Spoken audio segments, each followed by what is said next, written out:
Жила в одном небольшом поселке старая женщина по имени Дина. Ей было 79 лет. Денег у нее было больше, чем у многих жителей поселка. Она владела несколькими квартирами, получала хороший доход и ни в чем себе не отказывала.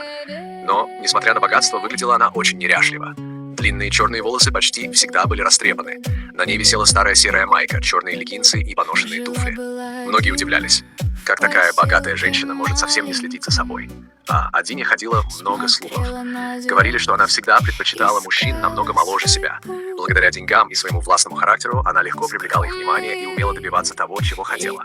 Однажды около полуночи Дина, как обычно, вышла на прогулку. Она любила ходить по тропинке вдоль большого поля. Ночь была тихой, безветренной, а над головой ярко светили звезды.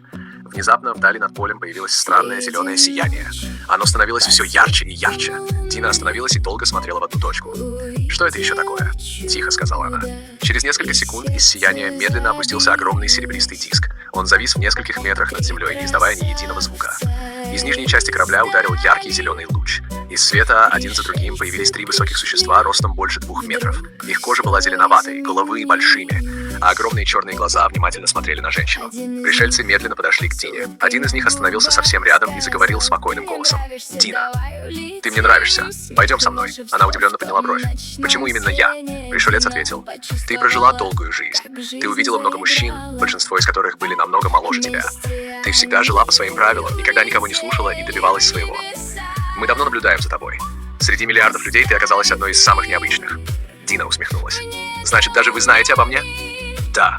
Именно поэтому мы прилетели за тобой». Она подошла ближе и внимательно посмотрела в огромные черные глаза пришельца. «И куда вы хотите меня забрать? Туда, где нет старости, где время течет иначе, и где ты увидишь миры, которых никогда не видел ни один человек».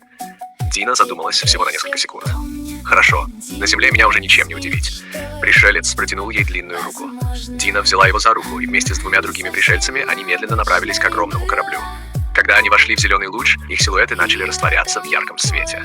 Через мгновение луч исчез, люк закрылся, а серебристая тарелка бесшумно поднялась вверх и скрылась среди звезд.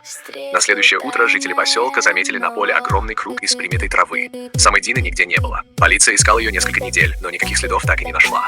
С тех пор местные жители избегают этого поля ночью. Они говорят, что иногда над ним снова появляется зеленое сияние. А самые смелые уверяют, что однажды видели в луче света силуэт Дины, которая улыбалась, стоя рядом с высокими 2-метровыми пришельцами, словно наконец нашла место, где чувствовала себя своей.